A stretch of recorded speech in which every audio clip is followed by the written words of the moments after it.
수고도 많죠. 양집사도 일하시고, 일부 예배하기를 잘한 것 같습니다. 예수 성탄은 인류 역사의 가장 큰 사건이요, 가장 큰 기적입니다. 하나님께서, 성자 예수, 성자 하나님께서 인간의 몸을 입고 이 땅에 오신 기가 막힌 사건이죠. 이것은 한 사람 개인의 역사에도 그 마음에 예수가 탄생한 것은 개인의 역사에서도 가장 큰 사건이요, 위대한 사건이라고 할 수 있습니다.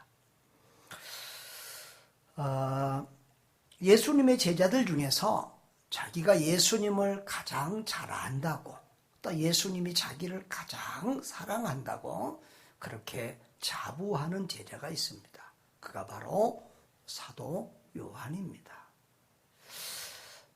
또 그 말에 어느 정도 신빙성이 있는 것은, 그는 지난번에 우리가 살펴본 것처럼 예수님의 첫 제자예요. 그러니까 베드로나 다른 제자들보다 더 먼저 예수님의 제자가 됐고, 또 예수님 가장 가까이 늘 계셨고, 또 예수님에게 기대고 어리광 부리기도 하고 예수님의 사랑을 가장 많이 받았던 제자고, 또 육적인 관계로 볼 때도 예수님의 이종 사촌 동생 정도 되는 사람이고, 또 예수님이 그 자신의 모친을 부탁할 유일한 또 제자요. 그리고 다른 제자들은 그래서 예수님이 다 일찍 순교의 제물로 받았지만 요한만큼은 100세 넘게 살도록 끝까지 장수하도록 특별한 은혜를 주셔서, 그러니까 요한은 가장 먼저 예수님의 제자가 됐고 가장 늦게까지 예수 그리스도를 증거하고 또 성경의 많은 부분들을 기록하고 있다는 거예요. 그래서 요한일서도 바로 요한 사도가 늙었을 무렵에 이렇게 기록했던 내용이에요.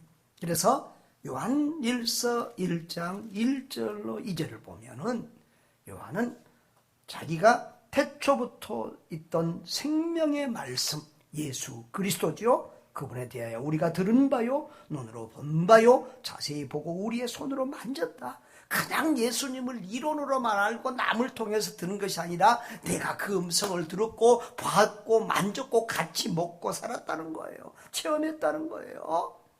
그래서 이 생명이 나타나신 바 됐다. 그리고 2절 마지막에 보면 이는 아버지와 함께 계시다가 우리에게 나타나신 바 됐다고 그렇게 말씀하고 있습니다.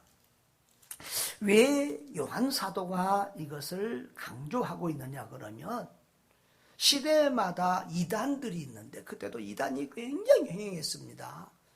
그때는 어떤 이단이 심했냐 그러면 그노시스 영지주의라고 해서 예수님은 하나님이시기 때문에 우리와 같은 더러운 육체를 입고 오지 않았다. 이 영지주의, 헬라의 영지주의, 그노시스주의는 인간의 영은 거룩하고 육은 더럽다고 보았어요. 그래서 그 예수, 하나님이신 그분이 어떻게 이 더러운 육체를 입고 올 수 있느냐. 그래서 예수님은 영으로 왔고, 그리고 우리 눈에 이렇게 환상 보듯이 이렇게 보였다는 거예요. 그런데 예수님은 사도 요한은 그건 이단이라는 거예요. 그래서 우리가 요한일서 4장을 보면 4장 1절에서 3절 우리 같이 한번 읽어보겠습니다. 사랑하는 자들아, 영을 다 믿지 말고 오직 영들이 하나님께 속하였나 분별하라. 많은 거짓 선지자가 세상에 나왔습니다. 이로써 너희가 하나님의 영을 알지니 곧 예수 그리스도께서 육체로 오신 것을 시인하는 영마다 하나님께 속한 것이요, 예수를 시인하지 아니하는 영마다 하나님께 속한 것이 아니니 이것이 곧 적그리스도의 영이니라. 예, 이렇게 지금도 이단들이 얼마나 많은지 모르겠어요. 우리 성도들이 올 때, 문 앞에 올 때마다 환영합니다, 웰컴 막 이런 것만 붙여놓으면 좋겠는데 요즘은 교회마다 이단 출입금지, 신천지 출입금지 다 붙여놨어요. 우리도 뗐다가 다시 붙였어요. 왜냐하면 내 방에까지 막 수시로 들어와요. 정말 못돼도 그렇게 못될 수가 있을까요? 그리고 수시로 편지가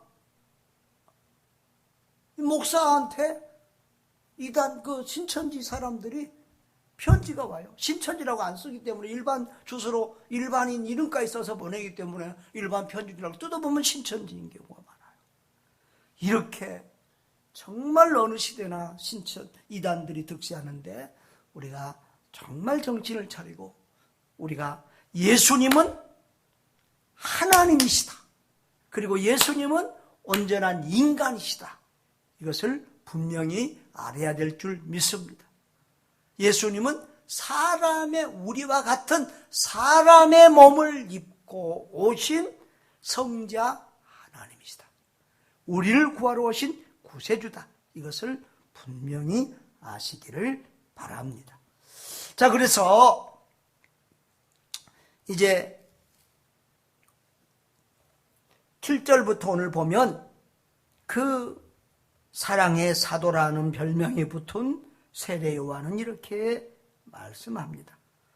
자, 7절부터 한번 읽어볼까요? 7절, 8절 한번 읽어보겠습니다. 사랑하는 자들아, 우리가 서로 사랑하자. 사랑은 하나님께 속한 것이니 사랑하는 자마다 하나님으로부터 나서 하나님을 알고 사랑하지 아니하는 자는 하나님을 알지 못하나니 이는 하나님은 사랑이심이라. 자, 우리 아까는 진짜 그리스도인은 예수님이 육체로 온 것을 믿는다. 그 다음에 진짜 그리스도인은 서로 사랑한다. 사랑하지 아니하는 사람은 하나님을 알지 못한 사람이다. 왜냐하면 하나님은 사랑이신데 하나님의 가장 중요한 성품, 속성이 사랑인데 사랑이 없는 그리스도인이라 그러면 어찌 그 사람을 하나님을 알고 믿는 사람이라고 말할 수 있겠느냐는 거예요. 그 사람은 불신자 같은 사람이라는 거예요. 여기 하나님은 사랑이다. 그걸 거꾸로 하면 사랑은 하나님이다. 맞아요, 틀려요? 그 말은 틀린 말이에요. 그러니까 하나님은 사랑이시다 말은 하나님은 사랑의 하나님이라는 것을 아주 강조해서 표현한 말씀이죠. 자, 요한은 하나님을 사랑의 표본으로, 그리고 우리가 이웃을 사랑해야 될 이유를 하나님이 우리를 그렇게 사랑하셨기 때문에, 얼마만큼 독생자 외아들을 우리를 위하여 보내줄 만큼, 구절에는 하나님이 자기의 독생자를 세상에 보내심은 그로 말미암아 우리를 살리려 하심이라. 하나님의 사랑이 독생자까지 주신 사랑으로 나타났다는 거예요. 10절에도 사랑은 여기 있으니 우리가 먼저 하나님을 사랑한 것이 아니라 하나님이 우리를 사랑했다는 거예요. 사랑받을 자격이 없는데, 사랑받을 아름다운 모습이 거룩한 것이 깨끗한 것이 하나도 없는데, 죄덩어리인데, 추하고 악한 것들인데, 가증한 것들인데 하나님께서 우리를 포기하지 않고 우리를 먼저 사랑하셔서 우리 죄를 속하기 위하여 화목제물로 그 아들을 보내셨다는 거예요. 화목제물은 뭐냐면은 하나님은 죄를 미워하셔요. 그래서 죄인 된 인간은 하나님과 원수가 되었는데, 이 하나님과 원수된 우리를 다시 하나님과 화목하게 하기 위해서 제물을 드리는데, 그게 화목제물이에요. 구약의 제사, 화목제사예요. 그게 예수님이 화목제물이 되어서 십자가에서 화목제물이 되어서 십자가에서 한 손으로는 하나님을, 한 손으로는 사람을 붙들어서 화목하게 했다는 거예요. 아멘. 자, 그래서 이 하나님의 사랑을 알고 믿고 체험하고 그 하나님의 사랑으로 구원받은 사람들은 11절에 다 같이요, 사랑하는 자들아 하나님이 이같이 우리를 사랑하셨은즉 우리도 서로 사랑하는 것이 마땅하도다. 할렐루야. 그리스도인들이 서로 사랑하는 것은 지극히 당연하고 마땅하다는 것입니다. 자, 우리 옆에 분들한테 주의 이름으로 사랑합니다. 사랑합니다. 아멘. 우리는 정말 교회는 사랑의 공동체야 돼. 아멘. 교회는 사랑이 넘치는 곳이야 돼. 사랑이 없다고 하면 그것은 진정한 교회가 아니고 진정한 성도가 아니에요. 자, 우리 이전에 지난주에도 우리 한번 사실은 오늘 설교가 지난주 설교하고 이어지는 거예요. 자, 인류 역사는 구속사다. 조금 신학적인 표현과 어려운 표현들이 있는데 제가 최대한 쉽게 해요. 제가 선교사 가기 전에 내 설교 들으면 교수님 강의 들은 것 같습니다. 내가 학교 다닐 때 공부를 조금 했잖아요. 다음날 학교 다닐 때 목사님들이 미국 유학 가서 공부해서 뭐 교수하라 그랬는데 나는 교수보다는 목사가 좋다. 하여튼 그랬는데 하여튼 조금 이렇게 그런 교수 티가 났던가 봐요. 밤낮 성도들이 설교 들으면 교수님 강의 들은 것 같습니다. 그랬는데 선교지 가서 항상 모르는 성도들에게 쉽게 하는 그 훈련을 해서 제 설교가 좀 많이 쉬워졌어요. 자, 인류 역사는 구속사다. 구속사는 구원의 역사라는 말이에요. 인류 역사는 그러니까 인간 구원, 죄인 구원의 역사예요. 그러니까 인류가 시작부터 지일 끝까지가 이 인간 구원을 목적하고 하나님이 이 역사의 수레바퀴를 돌리신다는 거예요. 하나님이 왜 아직도 이 세상을 끝내지 않고 두고 움직이고 있느냐? 아직도 구원받을 사람이 다 구원받지 못했기 때문이라는 거예요. 자, 그런데 인류 역사는 네 가지 큰 이런 산맥으로 구성되어 있다고 그랬죠. 처음에는 뭐예요? 창조. 그 다음에 인간이 타락했어요. 창조는 창세기 1장 1장에 기록되어 있고 타락은 3장에 기록되어 있어요. 그런데 그 타락과 더불어 이제 이 하나님께서 인간을 구원하는 구원운동을 하세요. 그래서 세 번째가 구원운동. 그래서 지금도 이 구원의 역사, 그 구원의 시대를 우리가 살고 있는 거예요.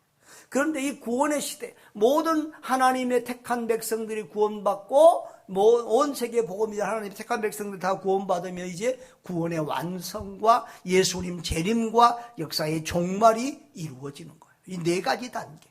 그래서 창조, 타락, 구원, 종말. 이 네 가지 단계로 이루어져 있다. 그런데 이 하나님이 구원 역사를, 이 인류 역사를 움직임에 있어서 하나님의 원리가 있다는 거예요. 원리. 이 하나님이 인간을 구원함에 있어서 핵심의 원리, 법칙이 있다는 거예요. 그것은 첫째로는 하나님의 주권이에요. 하나님이 주권적으로 인간의 구원 역사를 이루어 가신다는 거예요. 우리 그것은 지난주에 잘 봤어요. 하나님이 구원의 계획을 세우시고 그리고 구원자 예수를 보내시고 또 성령을 보내셔서 그 예수가 믿어지게 하시고 이렇게 하나님께서 이 구원 계획을 세우시고 구원의 역사를 운영해 가시고 구원을 완성해 가신다는 거예요. 하나님이 뭐 사탄하고 뭐 사람하고 이렇게 뭐 물어보고 어떻게 해서 누구하고 한 것이 아니라 성부, 성자, 성령 삼위일체 하나님께서 이 구원 계획을 세우시고 합력하여 그 구원을 이루어 가시는 줄 믿습니다. 성부 하나님께서 또 특별히 구원 이 계획의 대표시고 그 다음에 그 하나님의 구원 계획을 이루기 위해서 성령님이 예수님이 오셔서 십자가를 지시고 그리고 그 예수 십자가의 그 구속이 대속이 믿어지도록 성령 하나님께서 우리 마음에 역사하시면서 성부, 성자, 성령 하나님이 이 구원 운동을 주도해 가신다. 할렐루야. 자, 그 다음에 두 번째로 이 구원 운동의 핵심은 예수 그리스도의 구속을 통한 구원입니다. 하나님은 예수 그리스도의 대속을 통해서 인간의 죄 문제를 해결하고 인간을 구원하신다는 거예요. 여기 구속이라는 말은 뭘 속박한다는 말이 아니고 구원의 다른 말, 죄 값을 지불하고 구원한다는 말이에요. 여기서 구속은, 예수 그리스도 구속은, 그러니까 예수 그리스도를 우리의 죄값으로 지불하고 우리를 구원하신다. 이것이 하나님의 우리를 구원하는 구원의 원리예요. 자, 어려운 얘기 같은데, 신학교 강의 같은데, 실제로 신학교 다닐 때 배웠던 내용들인데, 자, 오늘 쉽게 여러분들에게, 이전에도 뭐 간단하게 이번에 좀 제가 한번 정리해드리고 싶어서 이렇게 하는 거예요. 자, 그런데, 자, 좀 더 구체적으로 이제 보면은, 하나님은 여자의 후손을 통해서 인간의 죄 문제를 해결하시겠다고 해요. 자, 하나님은 인간을 구원하기 위해서는 인간의 죄 문제를 해결해야 돼요. 하나님은 자기가, 여러분, 악한 왕은 자기가 법 만들어 놓고도 법을 안 지켜요. 그런데 선한 왕은, 바른 왕은 자기가 법을 만들고 법을 지켜요. 하나님은 말씀하시면 당신도 반드시 지키세요. 하나님이 이것을 선악과를 먹으면 어떤다? 반드시 죽는다 그랬어요. 죄의 삭은 사망이라고, 죽음이라고 했어요. 자, 그래서 인간은 반드시 죽어야 되는데, 죄의 값을 치러야 되는데, 지옥의 형벌을 받아야 되는데, 하나님은 무슨 하나님이라고요? 사랑의 하나님. 따릅시다. 사랑의 하나님. 그래서 하나님은 인간을 도저히 지옥의 형벌로, 인간은 어차피 영적인 존재이기 때문에 영원한 존재예요. 육체는 죽지만 이 영원히 죽는다, 멸망한다, 그 말은 지옥 간다는 말이지 영원히 없어지는 게 아니에요. 우리 영혼이 소멸되는 게 아니에요. 우리 영혼은 영원한 거예요. 천국에서 영원히 살든지 지옥에서 영원히 살든지 영원히 사는 거예요. 그런데 하나님은 우리 인간을 지옥으로 보낼 수가 없어서 하나님께서 우리를 어떤 방법으로 구원하시겠다고 하느냐? 그러니까 인간을 포기하지 않은 하나님. 참, 여러분, 요즘은 개들이나 이런 게 너무 이렇게 하니까 막 개나 사람이나 별 차이가 없는 것처럼 보일 때가 있어요. 막 개한테도 막 너가 엄마 왔다 아빠 왔다 해서 막 아이고 막 그러니까 요즘은 족보가 헷갈려가지고. 그런데 하여튼 인간의 가치와 존엄성은 세상 어떤 피조물하고도 비교도 할 수 없어요. 왜? 인간만 유일하게 하나님의 형상으로 지음받았고 인격적인 존재로 지음받았고 인간만 유일하게 영혼을 가진 영적인 존재로 지음받아서 인간만 하나님과 영적 교통을 할 수 있고 영원히 살 수 있어요. 그래서 이 종교성이라는 것은 오직 인간에게만 있다고 했죠. 아무리 똑똑한 짐승에게도, 개나 무슨 뭐 고양이나 아무리 똑똑한 짐승에게도 영혼은 없어요. 저는 개보다는 고양이가 좀 더 머리가 좋다고 생각해요. 이 개를, 고양이를 길러보면 대소변 가르는 게 고양이는 훨씬 더 똑똑해요. 또 빨리 갖다 놔도 집 찾아오는 게 10리, 30리를 갖다 놔도 고양이 집을 찾아와요. 뭐 지금 개, 고양이 비교자는 가요. 아무튼 아무리 똑똑한 짐승도 뭐가 없다? 종교가 없어요. 왜? 영혼이 없기 때문에. 근데 인간은 저 식인종들도 미개인들도 인류 역사상의 창세 이후로 인간이 사는 곳에 종교 없는 곳은 없었다. 왜? 하나님이 우리를 종교성, 영적인 존재로 창조하셨기 때문이에요. 자, 그래서 이 인간의 죄 문제를 해결해야 인간을 구원할 수 있는데 하나님께서 그것을 이렇게 드러내세요. 창세기 3장 15절이 이제 첫 복음, 원시복음이라고 하는데 한번 자 같이 읽어볼까요? 시작. 내가 너로 여자와 원수가 되게. 지금 사탄에게, 하나님이 사탄에게 하는 말인데 우리 구원 계획이 그 안에 들어있어요. 내가 너로, 여기서 너는 누구예요? 사탄 너로 여자와 원수가 되게 하고 내 후손도 여자의 후손과 원수가 되게 하리니. 여러분, 사탄의 꼬임에 빠진 존재가, 먼저 빠진 사람이 아담에서 하와였어요? 하와였어요. 그러니까 하와하고 지금 사탄하고 짝짝꿍 됐는데, 한패 됐는데 원수가 되게 만들겠다는 거예요. 무슨 말인지 알게 돼요? 그러니까 사탄하고 원수가 되면 지금 누구 편 되는 거예요? 하나님 편으로 다시 끌어가는 거예요. 그리고 후손도, 너의 후손과 여자의 후손도 원수가 되게 한다, 그렇게 말합니다. 여기 여자의 후손. 그래서 여자의 후손이 내 머리를 상하게 할 것이요 너는 그의 발꿈치를 상하게 할 것이다. 자, 하나님은 여자의 후손을 보내셔서 사탄과 대적하게 하고 그를 통해서 사람을 구원하시겠다는 뜻을 내비칩니다. 이 여자의 후손, 여러분, 이 메시아로 오실 그리스도를 지금 뭐라고 그랬어요? 여자의 후손이라고 그랬어요. 지난주에 우리 배웠어요. 메시아는 헬라어고 그 똑같은 말이 그리스도고 그 뜻은 구원자다. 꼭 기억하세요. 자, 그런데 그 하나님은 지금 그 구원자를 뭐라고 그랬다고요? 남자의 후손, 남자의 아들, 이렇게 표현하지 않고 뭐라고요? 여자의 후손이라고 표현했다고요. 이게 좀 이상하잖아요. 자, 그런데 이것은 이유가 있어요. 여러분, 이제 아담과 하와가 타락한 이후로는 이제 신학교 가면 이제 교리를 한번 배운대요. 우리가 원죄와 자범죄가 있어요. 자범죄는 우리가 이 땅에 와서 지은 죄예요. 그런데 태어날 때부터 원죄를 가지고 오나요. 원죄를. 태어날 때부터 죄인으로 태어난다고요. 아담과 하와가 죄를 지은 이후로. 아담과 하와는 태어날 때는 죄가 없었어요. 생길 때. 그런데 아담과 하와가 죄를 지은 아담과 하와 이후에 우리 모든 인류는 원죄를 가지고 태어나요. 응?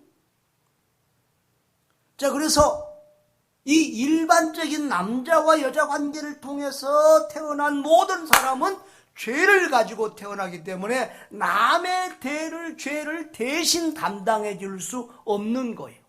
남의 죄값을 자기 죄값 치러야 되는데 남의 죄값을 대신 치러줄 수 없다는 거예요. 그래서 죄 없는 사람이 와야 되는데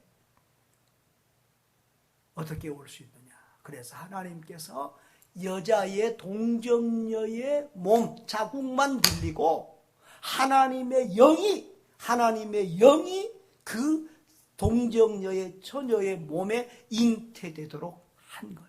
그래서 예수님은 사람의 아들이 아니라 여자의 후손, 그러니까 남자 없는, 아버지 없는 하나님의 성령으로 잉태되어서 이 땅에 오시게 됐다는 거예요. 그래서 이사야도 7장 14절에 보면은 처녀가 잉태하여 아들을 낳는다. 그리고 그 아들을 이름을 임마누엘이라 그래요. 임마누엘은 뭐래요? 하나님이 우리와 함께 하신다. 그러니까 태어날 예수는 그는 하나님이시고 우리와 함께 사신 하나님이라는 거예요. 아멘. 자, 그리고 갈라디아서 4장 4절에 보면 때가 참에 하나님이 그 아들을 보내서 어디에서 나게 하시고? 여자에게서 나게 하시고. 그러니까 이해가 되시지요?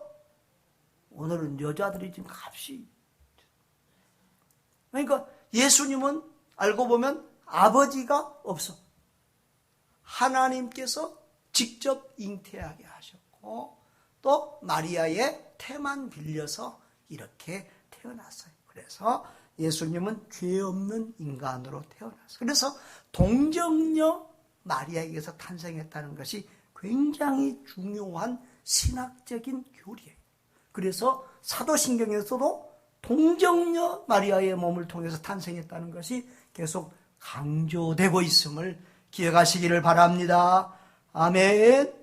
자, 그 다음에 하나님은 여인의 후손을 통해서 인간을 구원한다. 그 다음에 대속의 방법으로 죄 문제를 해결할 것을 암시하십니다.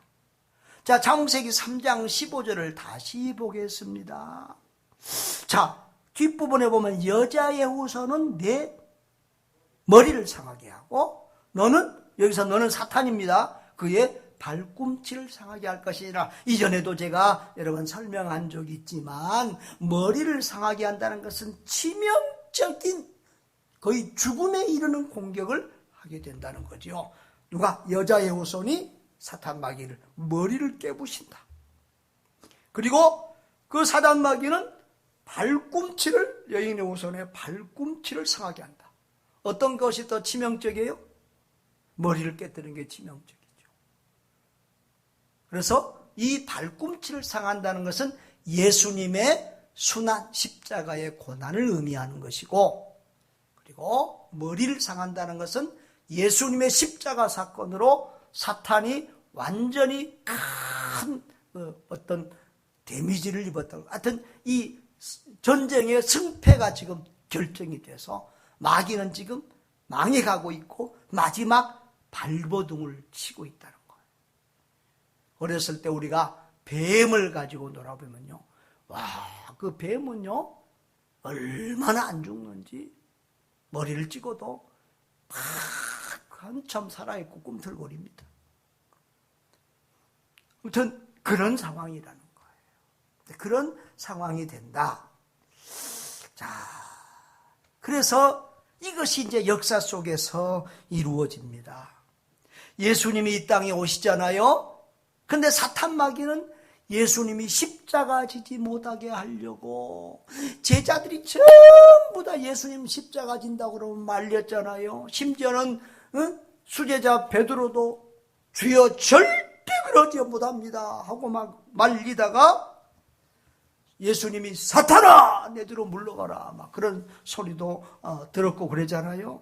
아무튼 예수님이 십자가를 지신 것은 그것은 실패가 아니라 힘이 없어서가 아니라 승리라는 하나님의 원래 계획이고 승리라는 거예요. 그래서 예수님은 그 일을 이루기 위해서 겟세마네 동산에서 땀방울이 핏방울 되도록 기도했잖아요. 그리고 십자가 위에서 내가 다 이루었다라고 승리를 선언하셨잖아요. 할렐루야. 그리고 예수님은 죽은 지 3일 만에 다시 부활하셔서 자신이 하나님의 아들 그리스도이심과 예수님이 선포하신 말씀이 진리라는 것을 드러내셨어요. 만일 예수님이 부활하지 않았다면 예수님은 하나님의 아들 그리스도로 인정되기 어려웠어요. 왜? 거짓말쟁이. 왜냐하면 예수님이 살아계실 때 내가 고난받고 죽었다가 다시 3일 만에 부활하실 것이라고 몇 번이나 말씀하셨기 때문입니다. 자, 로마서 1장 2절부터 우리 사제를 한번 보면, 자, 읽어봅시다. 이 복음은 하나님이 선지자들을 통하여 그의 아들에 관하여 성경에 미리 약속하신 것이라. 그의 아들에 관하여 말하면 육신으로는 다윗의 혈통에서 나셨고 성결의 영으로는 죽은 자들 가운데서 부활하사 능력으로 하나님의 아들로 선포되셨으니 곧 우리 주 예수 그리스도시니라. 할렐루야. 죽으시고 부활하심으로 그가 하나님의 아들이라고 하는 사실이 다시 한번 만천하에 드러났다는 거예요. 할렐루야. 이렇게 하나님은 인간을 구원하기 위해서 인간의 죄 문제를 해결하는 데 있어서 두 가지 방법. 여인의 후손을 보내 죄 없는 메시아 그리스도를 보내주셔서 해결하신다. 그 다음에 대속의 방법을 해서 대신 내가 죽을 자리에 예수님이 대신 죽는 대속의 방법으로 죄 문제를 해결하신다. 그것을 좀 잘 보여준 것이 창세기 3장 21절인데요. 창세기 3장 21절에 보면 그런 내용이죠. 자, 창세기 3장에 보면 아담과 하와가 자기 죄를 가리려고 뭘 하죠? 막 무화과 나무 잎을 엮어다가 자기 죄를 가려봐. 그런데 그 죄가 가려지지 않아요. 그래서 부끄러워서 숨어요. 그런데 하나님께서 짐승을 잡아서 가죽옷으로 아담과 하와의 죄를 가려주잖아요. 그러니까 여기서 아까 창세기 3장 15절에도 여인의 후손을 통한 대속의 문제가 얼핏 언급되지만 창세기 3장 21절에도 좀 더 이렇게 잘 드러내주는데, 죄는 아담과 하와가 지었는데 아담과 하와가 죄를, 아담과 하와의 그 죄를 가리는 데는 누가 죽었어요? 짐승이. 가죽옷이 나오려면 짐승이 죽어야 되잖아요. 양이 죽어야 되잖아요. 예, 짐승이 죽어야 돼. 아담과 하와 인간의 죄를 가리기 위해서는 누군가가 대신 죽었단 말이에요. 아담, 하와 대신 짐승이 죽었다는 거예요. 그래서 구약시대 보면 모든 제사를 지냈는데 양이 죽고 염소가 죽고 소가 죽고 비둘기가 죽고 짐승들이 죽잖아요. 그 비둘기 짐승들이 바로 우리의 죄를 위하여 대신 죽으실 예수 그리스도를 예표한다. 우리 신학적으로 예표한다 그러는데, 쉽게 말하면 상징하고 보여준다는 거예요. 그래서 바로 구약시대의 그런 짐승들은 오실 예수를 예표하고 보여주는 그런 것이었던 것이죠. 할렐루야. 그 다음에 이 구원의 원리에서 좀 더 이제 어려운 대로 마지막 단계로 갑니다. 지금까지 잘 이해가 되셨나요? 자, 세 번째로 구원 계시의 통일성과 점진성. 좀 어려운 얘기인데, 통일은 다 똑같은 거예요. 다 똑같은 거. 그러니까 구약시대나 신약시대나 창세로부터 마지막까지 변하지 않는 진리, 이게 통일성이에요. 점진성은 뭘까요? 그러면 점점 더 점차 더 발전되고 드러나는 거, 이게 점진성이에요. 하나님은 두 가지 방법으로 하나님을 보여주시고 메시아 그리스도를 보내주시고 이 구원 계시를 우리에게 알려주세요. 자, 먼저 통일성을 보겠습니다. 통일성은 창세로부터 종말까지 항상 똑같은 진리라는 거죠. 자, 한 두세 가지만 말씀하겠습니다. 모든 사람은 오직 구원 문제로만 지금 얘기하겠습니다. 모든 사람은 오직 하나님의 은혜로 구원을 받아요. 여러분, 아담과 하와 구원 받았을까요? 못 받았을까요? 받았다고 우리가 이렇게 추측할 수 있는데, 아까 뭐죠? 아담과 하와의 죄를 가죽옷을 통해서 가려주었잖아요. 근데 아담과 하와는 뭘로 구원받았어요? 은혜로 구원받았어요. 자기들의 노력과 행위로 구원받은 것이 아니라 은혜로 구원받았어요. 그러니까 아담과 하와 이후로 예수님 오실 때까지 구원받는 모든 사람은 오직 하나님의 은혜로 구원받는 거예요. 그 어떤 사람도 아이고 목사님 어느 시대는 뭐로 구원받고 어느 시대는 양심으로 구원받고, 쓸데없는 소리.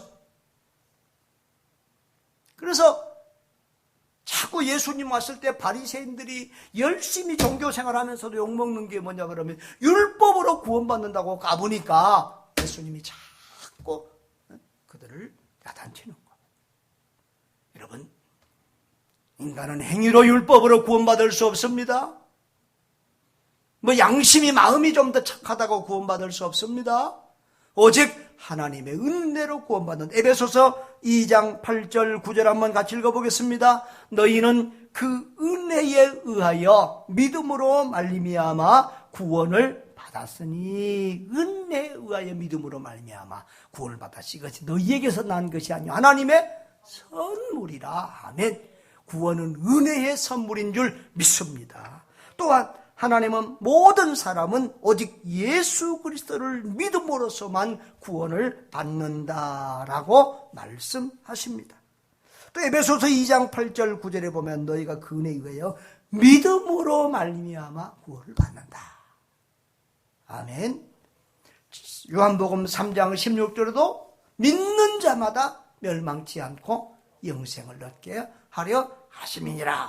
아멘. 자, 요한복음 14장 6절에는 내가 곧 길이요 진리요 생명이 나로 말미암지는 아버지께로 올 자, 예수 외에는 구원의 길이 있다 없다? 없다. 사도행전 4장 11절에도 다른 이로서는 구원을 받을 수 없나니 천하 사람 중에 구원을 받은 말을 다른 이를 우리에게 주신 적이 없다. 여러분, 그러니까 우리가 아무리 제가 사람이 좋고 내가 마음이 좀 약하잖아요. 남한테 모진 소리 잘 못합니다. 그런데 예수 안 믿는 사람들에게 예수 안 믿어도 그냥 구원받을 수 있고 그래 막 이게 뭐 지옥 안 간다고 막 그렇게 말하고 싶고 그냥 그렇게 하고 싶은데 이게 안 되는 거예요. 왜? 성경에 하나님이 예수 외에는 구원의 길이 없다고 말하기 때문에 그래요. 예수 안 믿으면 지옥 간다고 말하기 때문에 그래요. 자, 이것은 구약이나 신약이나 언제나 똑같은 진리입니다. 이 두 가지 꼭 기억하세요. 은혜로 구원받는다. 오직 예수 그리스도를 믿음으로 구원받는다. 예수 외에 다른 건 믿으면 안 돼요. 자, 그런데 이 두 가지 원리를 확실히 알아야 2단이나 3단에 좀 안 넘어가요. 맞나? 뭐 옛날에 666, 뭐 컴퓨터가 어떻고, 뭐 바코드가 어쩌고, 밤나 이런 얘기들 하면 자꾸 이런 게 확실하지 않는 성도들이 자꾸 넘어간다고요. 이번에도 제가 지난주에 거제도 다녀왔잖아요. KTX보다 비행기가 더 싸더라고. 비행기로 가는데 보니까 두 줄로 가더라고. 어떤 사람들은 등록된 사람들은 바로 푹푹푹 들어가. 근데 우리는 줄 서서 가는데 등록된 게 뭔가 했더니 여기 이 혈관 어디를 이렇게 먼저 어디 가서 이렇게 딱 이렇게 뭐 스캔 하나 봐요.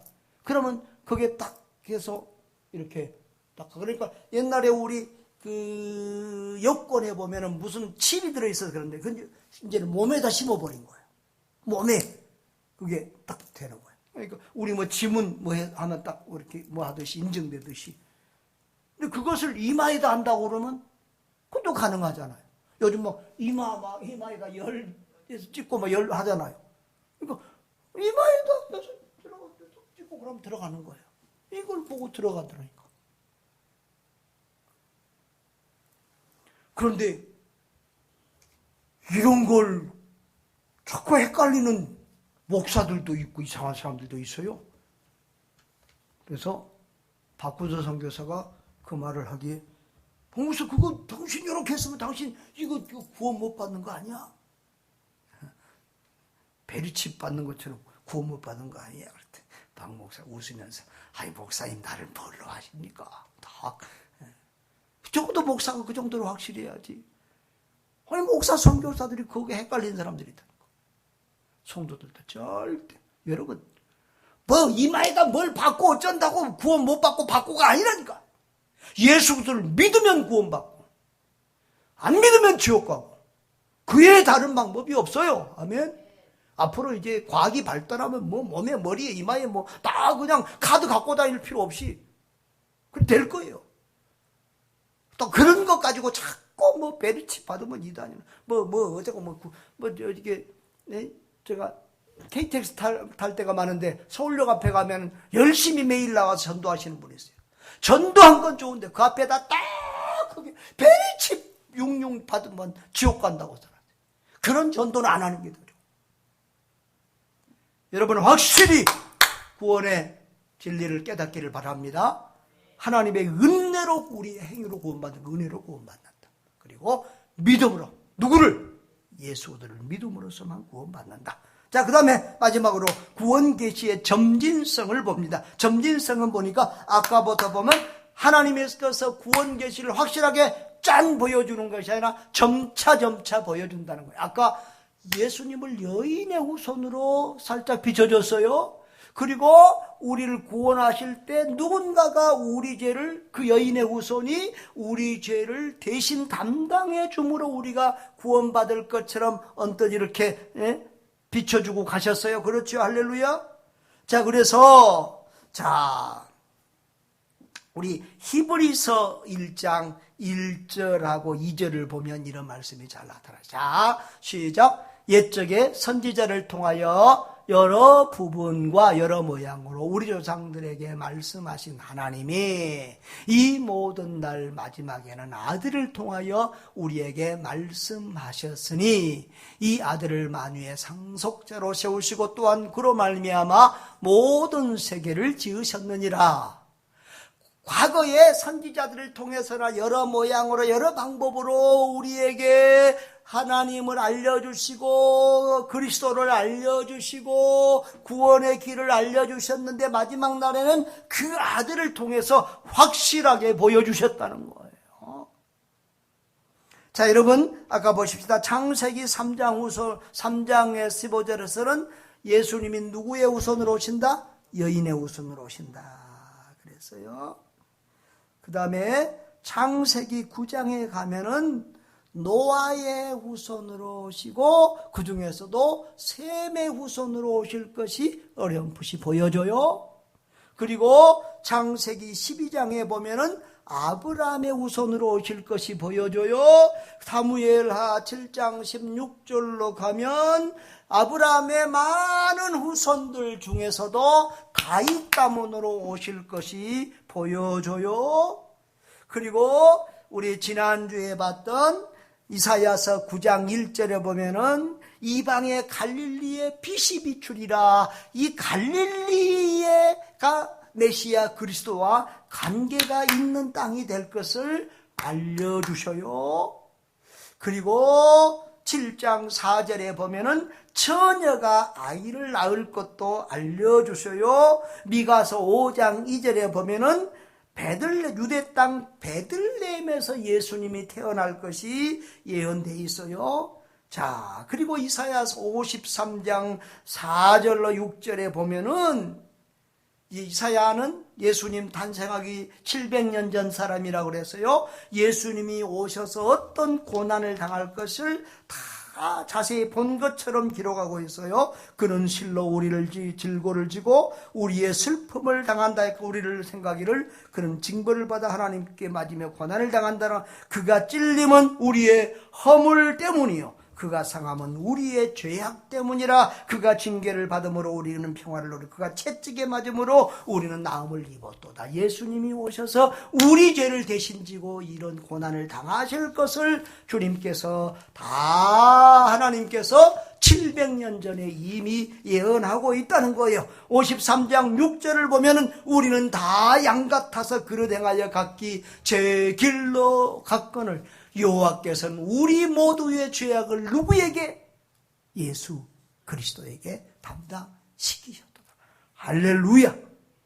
그래서 세례 요한 신약으로 이제 넘어옵니다. 세례 요한은 예수님을 보고 뭐라고 그랬죠? 보라 세상 죄를 지고 가는 하나님의 어린 양이로다. 이렇게 거듭 말씀했고 예수님도 내가 이제 예루살렘에 올라가서 고난받은 다음에 죽임을 당하고 3일 만에 다시 살아날 것을 제자들에게 여러 번 말씀하셨습니다.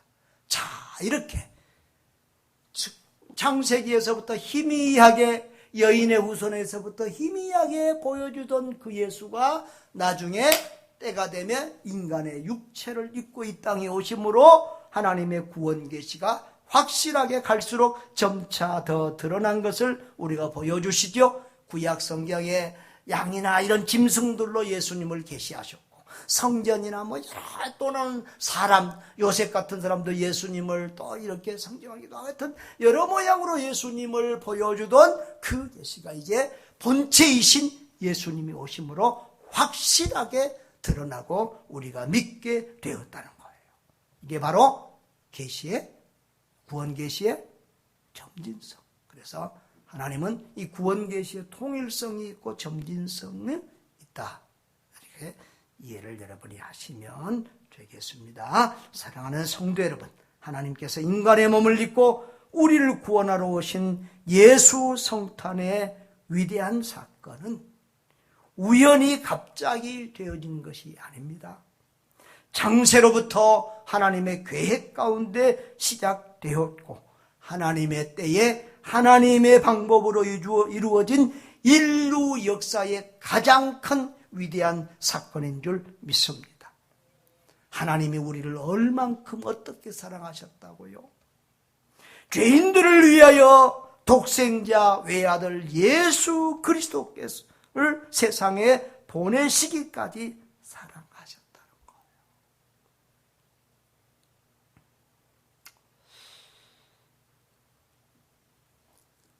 작년에 올해 돌아가신 아르헨티나 선교사님이 있는데요. 우리 수양관을 사용했는데 그 아들이 하나 있습니다.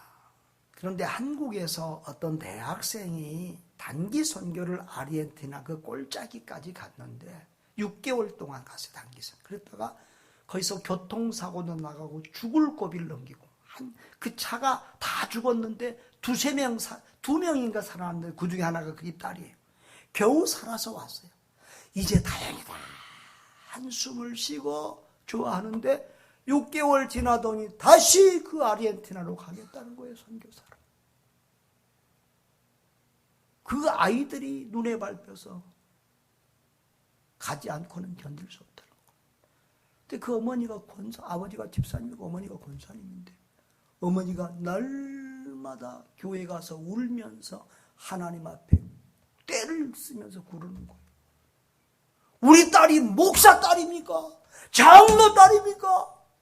왜 목사들, 장로들은 다 가만히 있는데 왜 내 딸을 거기 선교사로 보냅니까? 이게 웬 말입니까? 안 된다고 울면서 떼굴떼굴 떼를 써요. 그게 세상 부모의 마음이에요. 믿음이 좋은 권사님인데도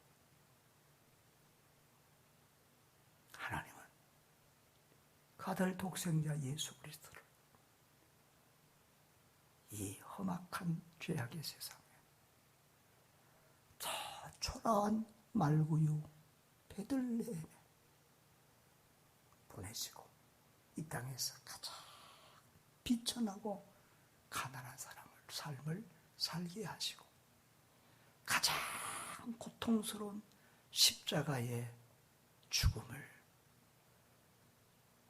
통해서 저와 여러분 우리를 구원하게 하실 만큼 그렇게 저와 여러분을 사랑하셨어요. 그렇게 우리 한 사람 한 사람을 사랑하셨어요. 우리가 그 사랑을 받았는데 우리가 의로워서 구원받은 것이 아니고 착해서 구원받은 것이 아니고 그 하나님의 무조건적인 사랑, 한량없는 사랑, 측량할 수 없는 사랑, 영원한 사랑으로 그 무한한 사랑으로 우리가 구원을 받았는데 그 사랑을 받은 우리가 이웃을 용서하지 못하고 사랑하지 못한다면 어찌 그 사람을 하나님을 아는 사람이라고 하나님의 마음, 하나님의 사랑을 아는 사람이라고 진정한 그리스도인이라고 말할 수 있겠느냐는 거예요. 그러므로 사랑하는 자들아 우리가 서로 사랑하자. 사랑하는 사람은 형제를 사랑하는 사람은 하나님께로 난 사람